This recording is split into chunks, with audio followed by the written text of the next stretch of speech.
Good morning all. It's Monday the 18th of October and so begins another week in the fight for Scottish independence. I believe in Scottish independence, which is kind of why I'm here doing this. But even the most devout of their faith tested at times. On Friday, Conservative MP Sir David Amess was murdered whilst conducting a constituency surgery. Now, those of you who watch our social media channels will have seen that we suspended posting for the weekend, out of respect for Sir David. Politicians from all parties expressed their shock and horror and sympathies after this tragic incident, on the TV, through the news media and inevitably on their social media channels. But we were appalled at some of the comments on social media following the senseless murder by alleged Scottish independence supporters. The internet is empowering. Take myself. Apart from being the convener of my local SNP branch, I'm a pretty normal, unremarkable person.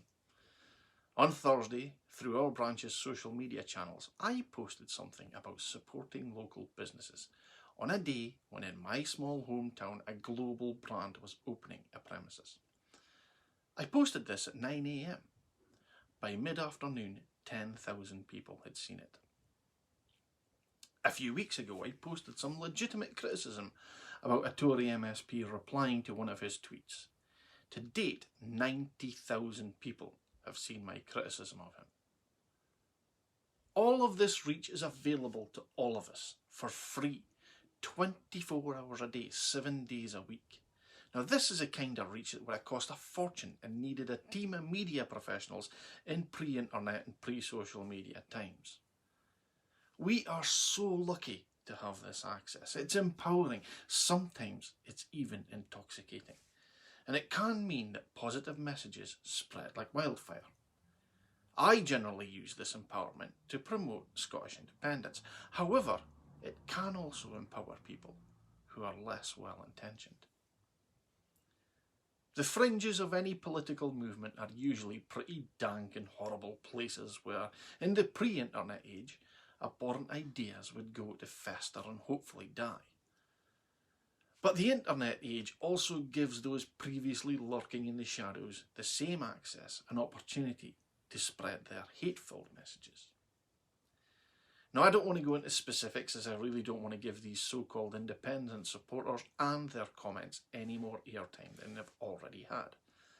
But they have included attacking independent supporting politicians for expressing their sympathies, attacking Sir David for his voting record.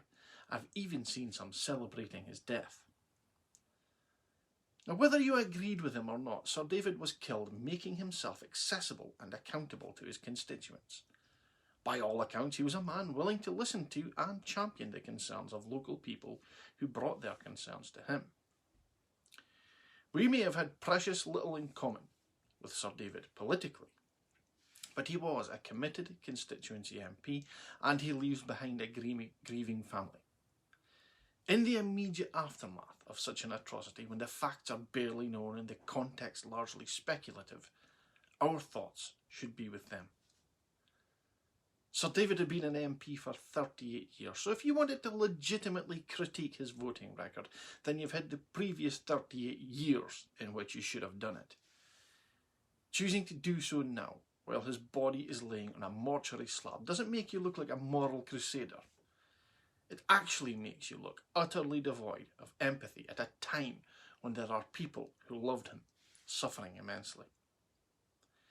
There isn't a voting record in the land that ever justifies or excuses an act of violence like this, because violence isn't a form of accountability. It serves only to separate our politicians from the electorate at a time when they need to be more accessible and accountable than ever. The ease of access, immediacy and potential viral spread of ideas and thoughts online has empowered many, and it has had some positive effects like the Arab Spring. But it can equally lead us to some pretty dark places very quickly. In many cases, this happens when people become so intoxicated with the fact that they can post something that they don't take the time to stop to think whether or not they should post it.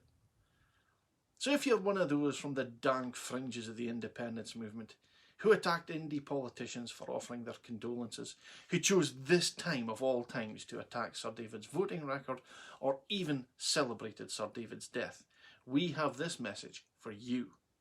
You're doing yourselves, your cause, and your country no favours. The UK electoral political system is combative and divisive rather than collaborative. It's a feature rather than a bug of that political machine, and it's ultimately unlikely much will change. That's why it is essential that we, the public, remain critical and vocal about our leaders and our systems when they fail us. We, on this page, will remain critical of our opponents. That criticism will remain factual, political, sarcastic, and in some cases may even appear personal where it relates to their politics. But we will never be threatening, abusive, or hateful. We admittedly would have been among the first to celebrate had Sir David been removed from his position legitimately at the ballot box. But as we demonstrated on Friday and in this video, we are also capable of being tactful and decent when a man we disagree with suffers a fate no one should ever suffer, whilst carrying out one of the most fundamental duties of his position. I'd ask the rest of you to restrain yourselves in the same way. Sir David Amess did nothing to deserve what happened to him, and if you suggest otherwise in the immediate aftermath of his death, you do nothing but offer ammunition to those who mistakenly believe that the empathy and compassion of those of us in the mainstream independence cause is cynical, performative, and hypocritical. The Scottish independence cause is one based on hope, compassion, fairness, inclusiveness, and a desire to be a better nation than the United Kingdom. The moment it becomes one based on spite, venom, and hate, then I, for one, will have no more part in it. We're better than that, folks. I know we are. Let's keep it that way. Let's keep the spite, venom, and hate in the dark, where it belongs. Thank you.